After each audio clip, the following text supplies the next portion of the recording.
স্ত্রীর সঙ্গে কি করলে এবং কি না করলে আপনাদের দাম্পত্য জীবন সুখের হবে এ বিষয়ে আজকে আলোচনা করব। চলুন কথা কম বলে শুরু করা যাক। কি কি টপিকস ফলো করলে আপনাদের দাম্পত্য জীবন সুখের হবে। স্ত্রীর ভুলগুলো ক্ষমা করুন, এতে আপনি সত্যিকার অর্থেই জিতে যাবেন এবং অন্তরে এক ধরনের শান্তি অনুভব করবেন। কোনো মানুষই নিখুঁত নয়, ভুলের ঊর্ধ্বে নয়। জীবনে চলার পথে ছোট ছোট ভুল হয়েই যায়, আর এই ভুলগুলো কখনোই বড় করে তুলবেন না।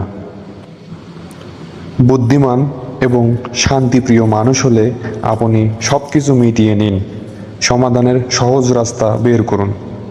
আর সামনের লক্ষ্য যদি থাকে একমাত্র আল্লাহর সন্তুষ্টি, তাহলে দাম্পত্য জীবন বেশ সহজ হবে। যদিও সব কিছু এখানে আপনার মনের মতো হবে না, আল্লাহকে সন্তুষ্টি করতে হলে স্ত্রীর হক আদায় করতে হবে। স্ত্রীর রান্নার টুকটাক ভুল, চেহারা সুরত, আকার আকৃতি, গায়ের রং নিয়ে আফসোস করবেন না, বরং এতে শুকরিয়া আদায় করুন।